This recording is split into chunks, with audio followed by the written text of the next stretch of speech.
Assalamualaikum warahmatullahi wabarakatuh. Alhamdulillahirabbil alamin wassalatu wassalamu ala sayyidina Muhammad wa ala alihi washabihi ajma'in. Rabbi syrah li sadri wa yassir li amri wahlul 'uqdatam min lisani yafqahu qawli, amma ba'd. Para pemirsa semuanya yang dimuliakan oleh Allah Subhanahu wa taala. Dalam salah satu ayatnya Allah Subhanahu wa taala menghendaki kita sebagai hambanya agar senantiasa kita menjadi orang-orang yang totalitas dalam beribadah kepada Allah Subhanahu wa taala. Allah Subhanahu wa taala berfirman, "Wa ma khalaqtul jinna wal ins illa liya'budun." Tidaklah kuciptakan jin dan manusia kecuali adalah untuk berubudiyah kepadaku, kata Allah Subhanahu wa taala. Dari ayat ini kita memahami bahwasanya Allah Subhanahu wa taala menciptakan jin dan manusia sesungguhnya tujuan utamanya dan hanya untuk itulah Allah menciptakan jin dan manusia, kita semuanya adalah untuk beribadah kepada Allah. Tidak ada tujuan lain, wahai saudaraku sekalian. Tidak ada tujuan lain Allah menciptakan kita semuanya ke dunia ini selain hanyalah untuk beribadah kepada Allah Subhanahu wa taala. Maka kemudian timbul pertanyaan, kita sebagai manusia, sebagai hamba Allah, sebagai anak Adam yang hidup di dunia ini dengan tentu saja dengan berbagai macam kesibukan duniawi. Kita sebagai manusia yang tentu saja memiliki berbagai macam aktivitas di duniawi ini, bagaimana kita membuat setiap detik dalam kehidupan kita ini, 24 jam dalam kehidupan kita di dunia ini agar semuanya bisa bernilai ibadah di sisi Allah Subhanahu wa taala. Namun yang pasti Allah menciptakan kita agar kita beribadah kepadanya 24 jam dalam keseharian kehidupan kita. Maka dalam hal ini ketika Allah menghendaki agar kita senantiasa beribadah kepadanya setiap detik, maka kemudian Islam memberikan kita rumusan-rumusan hidup yang dengan rumusan-rumusan ini membuat kita mudah dalam menjalani kehidupan kita di dunia ini, membuat kita bisa menjalani kehidupan di dunia ini dengan setiap detiknya bernilai ibadah di sisi Allah. Artinya bahwa Islam di satu sisi menekankan kita agar beribadah totalitas kepada Allah 24 jam dalam keseharian kehidupan kita, setiap detik dalam kehidupan kita. Di sisi lain Islam juga memberikan kita rumusan-rumusan hidup, jalan, dan juga konsep bagaimana agar kita bisa melakukannya, bagaimana agar kita bisa menjalani kehidupan kita di dunia ini setiap detik bernilai ibadah kepada Allah Subhanahu wa taala. Maka kemudian rumusan apa yang dapat kita pahami dari ajaran Islam? Yang pertama sekali yaitu ketika kita membuka salah satu kitab hadis, yaitu Arba'in Nawawiyah yang dikarang oleh Imam Nawawi. Dari kitab ini Imam Nawawi mengumpulkan 40 hadis yang berisi tentang pokok-pokok ajaran Islam, di mana beliau terinspirasi dari sebuah hadis Rasulullah sehingga kemudian beliau mengumpulkan 40 hadis tentang pokok-pokok ajaran Islam, terinspirasi dari hadis Rasulullah yang berbunyi, man hafidha min ummati arba'ina hadisan ba'asallahu fi yaumil qiyamah fi zumratil ulama'i wal fuqaha. Siapa yang menghafal 40 hadis tentang pokok-pokok ajaran Islam, maka nanti di hari kiamat Allah akan membangkitkan dia dalam golongan ulama dan fuqaha. Dari kitab 40 hadis pokok-pokok ajaran Islam ini atau yang dikenal dengan Arba'in Nawawiyah, Imam Nawawi menempatkan hadis tentang niat pada posisi yang pertama, yang menandakan bahwa sesungguhnya perkara niat ini adalah perkara yang sangat fundamental bagi seorang muslim. Dengan niat ini sebuah amalan bisa bernilai ibadah kepada Allah Subhanahu wa taala. Tetapi juga sebaliknya, ketika kita salah dalam berniat, maka amalan ibadah sekalipun dia bisa tidak akan bernilai ibadah di sisi Allah Subhanahu wa taala. Yang menandakan betapa niat ini jadi penting. Para pemirsa semua yang dimuliakan oleh Allah Subhanahu wa taala, saudaraku sekalian di seluruh penjuru tanah air yang dimuliakan oleh Allah Subhanahu wa taala. Hadis tersebut berbunyi, innamal a'malu binniyat wa innamal likulli imri'in ma nawa.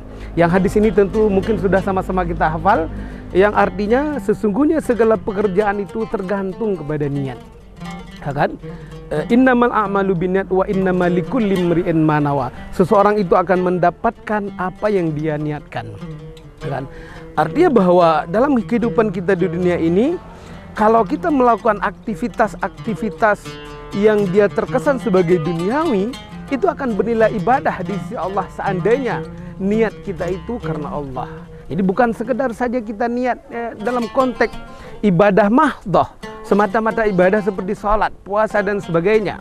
Yang mana amal-amal ibadah tersebut kalau kita niat itu menjadi salah satu kewajiban rukun ibadah tersebut, kalau diniatkan bisa sah, kalau nggak diniat seperti sholat, nggak ada niat nggak akan sah. Nah, bukan saja ibadah semata seperti itu, tetapi juga dalam konteks aktivitas kehidupan kita sehari-hari di dunia ini, kalau kita bisa niatkan aktivitas kita tersebut karena Allah, maka kita juga akan mendapati amalan aktivitas kita tersebut juga akan dinilai sebagai ibadah di sisi Allah Subhanahu wa taala.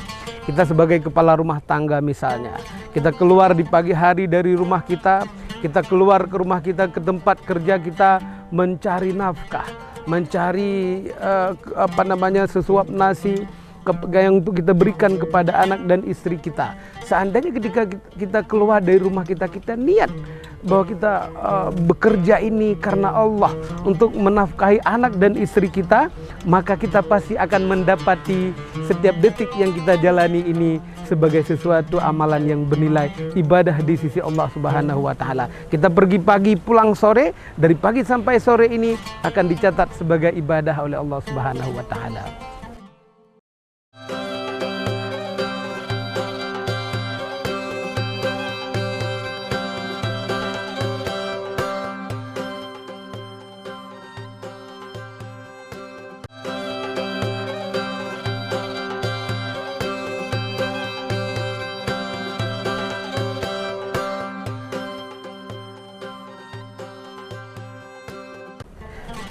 Sahabatku sekalian, sahabat inspirasi kalbu, ketika kita keluar dari rumah kita niatkan bahwa kita berada di luar rumah ini untuk mencari nafkah bagi anak dan istri kita, maka insya Allah setiap detik selama kita bekerja ini akan dicatat sebagai amal ibadah oleh Allah Subhanahu wa taala.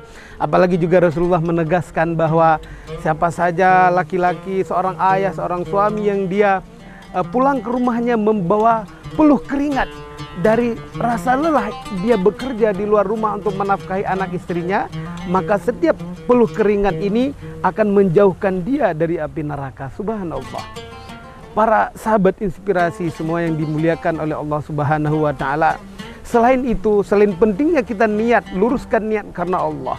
Ketika sejak kita keluar dari rumah kita atau kita sebagai pelajar, ketika kita keluar dari kos kita, dari tempat kita tinggal, kita menuju ke kampus, menuju ke pesantren, kita niatkan, saya bergerak berjalan ini, saya pergi untuk menuntut ilmu ini karena Allah Subhanahu wa taala, karena Allah memerintahkan saya untuk menuntut ilmu dan seterusnya. Maka perjalanan kita menuntut ilmu dan selama kita menuntut ilmu itu akan tercatat sebagai ibadah. Kenapa tercatat sebagai ibadah? Karena amalan itu, pekerjaan itu, aktivitas itu kita lakukan karena Allah. Dan juga amal-amal tersebut kita lakukan untuk membuat kehidupan di dunia ini menjadi lebih baik. Para sahabat inspirasi kalbu yang dimuliakan oleh Allah Subhanahu wa taala, selain pentingnya niat, kita juga mesti selalu untuk senantiasa membaca doa-doa. Ketika kita keluar rumah, bagaimana caranya agar selama kita berada di luar rumah melakukan perjalanan misalnya, kita baca doa. Makanya kita sejak kecil, sejak kita di TPA, di taman pengajian Al-Quran atau di balai pengajian atau di sekolah, di madrasah tempat kita belajar, sejak kita masih kecil sudah dituntun oleh guru-guru kita, oleh ustadz-ustadz kita, oleh kiai-kiai kita, oleh para tengku-tengku kita, oleh para ulama kita, agar kita senantiasa berdoa. Ketika kita keluar rumah kita berdoa, Bismillahi tawakkaltu ala Allah, wala haula wala quwwata illa billah. Ketika kita makan kita berdoa, Allahumma barik lana fima razaqtana wa qina azabannar. Habis makan kita kembali berdoa, Alhamdulillahilladzi at'amana wa saqana wa ja'alana minal muslimin. Ketika kita melakukan aktivitas yang lain kita berdoa dan selalu berdoa kepada Allah Subhanahu wa taala.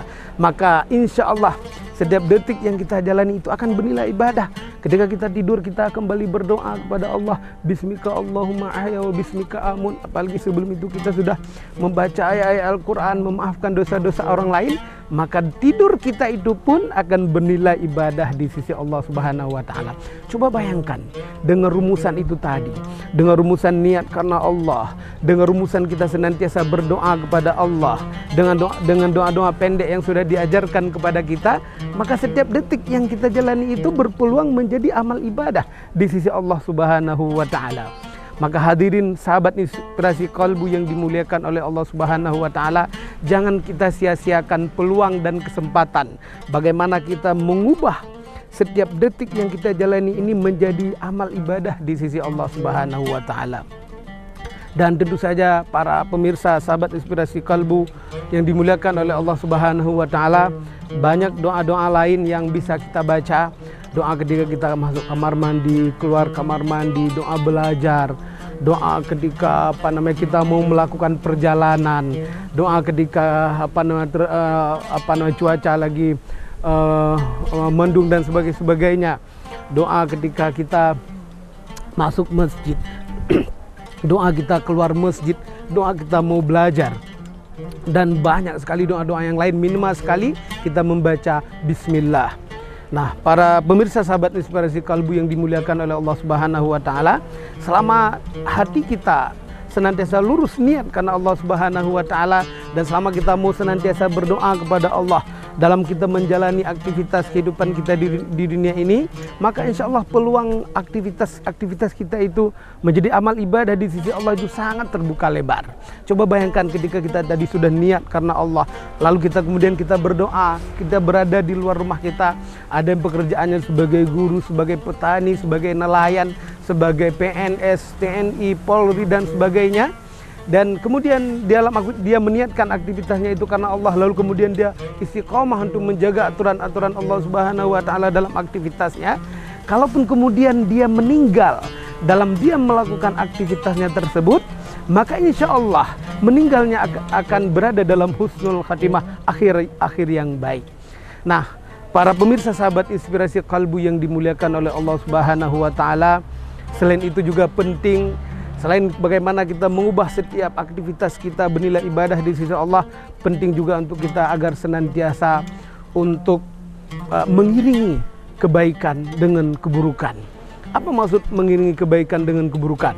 Walaupun di satu sisi kita sudah berupaya bagaimana kita untuk senantiasa berada dalam kebaikan-kebaikan, bagaimana agar kita senantiasa berada dalam keadaan ketaatan, bagaimana agar kita senantiasa berada dalam keadaan ubudiyah kepada Allah Subhanahu wa Ta'ala. Tetapi yang namanya kita ini manusia, yang namanya kita ini anak-anak cucu Adam, pasti kita akan terkadang terjerembab, terkadang terjatuh dalam dosa-dosa. Terkadang kita khilaf, terkadang kita lupa, sehingga kita jatuh dalam maksiat, sehingga kita jatuh dalam dosa-dosa. Maka disinilah kita penting memahami bahwa Allah itu adalah Rabb yang Maha Pengampun, bahwa Allah itu adalah Rabb yang membuka peluang keampunan sebesar-besarnya.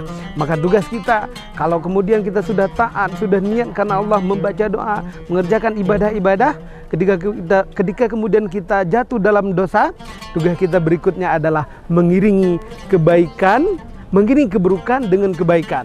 Karena kebaikan ini akan bisa menghapus keburukan sebelumnya.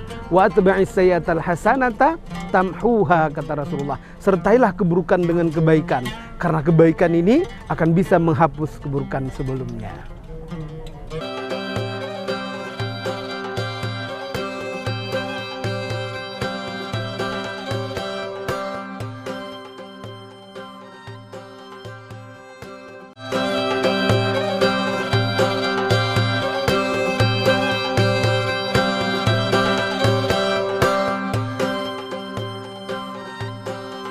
Sahabat Inspirasi Qalbu yang dimuliakan oleh Allah Subhanahu wa Ta'ala. Jadi Rasulullah memberikan kita rumusan hidup, yang dengan rumusan ini kita yang tadinya berdosa, kita yang tadinya sudah melakukan maksiat-maksiat, kita yang tadinya sudah khilaf, lupa, luput dan terlepas dari berbagai kebaikan-kebaikan. Maka Rasulullah memberikan kita rumusan hidup, bagaimana agar setelah kita melakukan keburukan-keburukan, maksiat-maksiat, lalu kita iringi keburukan tersebut dengan kebaikan. Karena kenapa? Karena keburukan itu, keburukan sebelumnya, dosa-dosa sebelumnya, maksiat sebelumnya itu insya Allah akan terhapus dengan kebaikan, dengan amalan baik yang kita lakukan kemudian. Wa atba'is sayyi'atal hasanata tamhuha. Sertailah keburukan dengan kebaikan. Karena kebaikan ini akan bisa menghapus keburukan sebelumnya. Ibaratnya seperti kita menulis, ada coretan di papan tulis, lalu kita datang membawa penghapus, kita sapu tulisan yang ada di papan tulis itu, ataupun seperti debu-debu yang mengenai kaca. Nah, setelah kita sapu kaca tersebut, maka kaca itu akan kembali bening. Setelah kita sapu papan tulis itu, tulisan-tulisan ada di papan tulis itu kita sapu dengan penghapus, dia akan kembali bersih.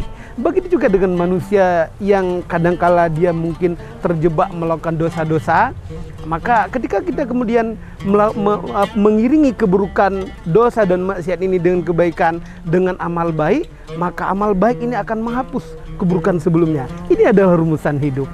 Ini adalah sebuah model penyelesaian masalah yang diajarkan oleh Rasulullah kepada kita. Nah, kenapa ya? Karena Islam memahami betul bahwa kita ini sebagai manusia, sebagai penghuni bumi, bukan penghuni langit, kita bukan penduduk langit, ya kan? Kita ini manusia yang kata Rasulullah, kullu bani Adam khata'un. Semua anak Adam itu pasti ada dosanya. Nah, semua anak Adam tanpa terkecuali itu, kita ini semuanya umat Rasulullah pasti ada dosanya. Kullu bani Adam khata'un wa khairul khati'in, lanjut Rasulullah, at-tawwabun. Akan tetapi sebaik-baik orang yang berdosa, sebaik-baik orang yang bersalah itu adalah at-tawwabun, yaitu orang-orang yang dia mau bertaubat. Jadi Islam tidak mengatakan bahwa orang terbaik itu adalah orang-orang yang nggak pernah melakukan kesalahan. Islam tidak pernah mencaci orang-orang yang dia terjebak melakukan dosa-dosa. Kenapa? Karena Islam memahami betul kita ini sebagai makhluk bumi, sebagai anak cucu Adam, pasti kita ini nggak bisa luput dan terlepas daripada dosa-dosa. Maka kemudian Islam memberikan kita rumusan hidup, sertailah keburukan dengan kebaikan. Artinya bahwa setelah kita berdosa, setelah kita bersalah, tugas kita adalah beramal baik. Tugas kita berikutnya adalah mengiringinya dengan istighfar. Nah, jadi kebaikan apa yang perlu kita lakukan setelah kita terjebak dalam kesalahan dan dosa-dosa?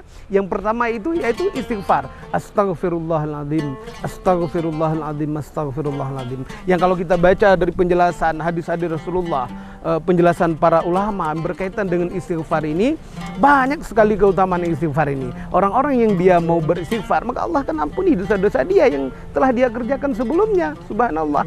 Maka Rasulullah itu dalam sebuah riwayat dikatakan beristighfar tidak kurang dari 70 kali setiap hari.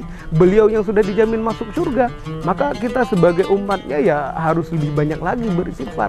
Dan istighfar itu bukan hanya akan menghapus dosa-dosa yang sudah kita kerjakan sebelumnya, tetapi juga akan membuat kehidupan kita ini lebih tentram, akan membuat kehidupan kita ini lebih lempang, akan membuat masalah-masalah kita diselesaikan oleh Allah Subhanahu wa taala, akan membuat rezeki kita jadi mudah, dan banyak kemudahan-kemudahan yang lain kalau kita mau istighfar. Coba bayangkan, tadi kita sudah melakukan dosa, melakukan kesalahan-kesalahan, lalu kemudian kita istighfar.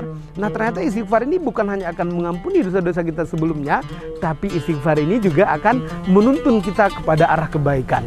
Istighfar ini juga akan membuat kehidupan kita ini lebih aman, tentram, damai. Nah, para pemirsa sahabat Inspirasi Kalbu yang dimuliakan oleh Allah Subhanahu wa taala, istighfar adalah amalan mudah yang sangat singkat bisa kita lakukan untuk mengiringi keburukan dengan kebaikan.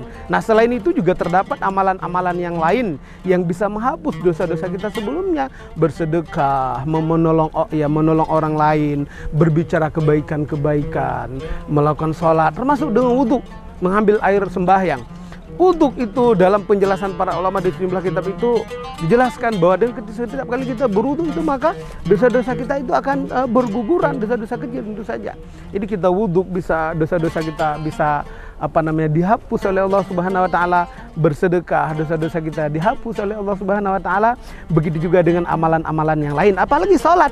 Yang kata Rasulullah, perumpamaan orang-orang yang salat sehari semalam 5 kali itu seperti orang-orang yang mandi di sungai yang airnya jernih sehari semalam 5 kali, kata Rasulullah.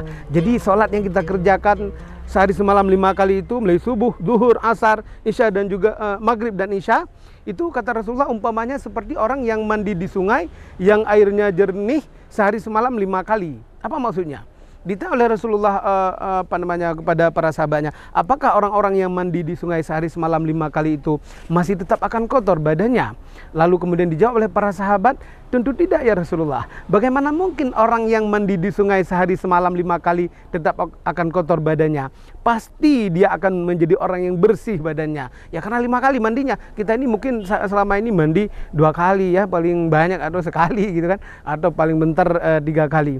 Nah jadi dengan kita mandi 2-3 kali, alhamdulillah badan kita bersih. Bagaimana dengan orang yang mandi di sungai yang airnya jernih 5 kali sehari semalam? Nah pasti dia akan jadi orang yang bersih. Nah kata Rasulullah, begitu juga dengan orang-orang yang salat sehari semalam 5 kali, pasti dia akan terbebas, terhapus dari dosa-dosa. Maka amalan-amalan baik itu, baik dia bersifat amalan wajib atau amalan sunat, insya Allah akan bisa menghapus keburukan-keburukan yang kita kerjakan sebelumnya, dosa-dosa kita. Kita berharap dan berdoa kepada Allah Subhanahu wa Ta'ala, mudah-mudahan ketika kita kembali kepada Allah, ketika malaikat Israel datang menjemput nyawa kita, mengambil nyawa kita, mudah-mudahan dosa kita sudah diampuni oleh Allah Subhanahu wa Ta'ala, sehingga arwah kita diterima di sisi Allah Subhanahu wa Ta'ala. Demikianlah para sahabat inspirasi kalbu dari seluruh penjuru tanah air yang dimuliakan oleh Allah Subhanahu wa Ta'ala. Subhanakallahumma wa bihamdika asyhadu an la ilaha illa anta astaghfiruka wa atubu ilaik. Assalamualaikum warahmatullahi wabarakatuh.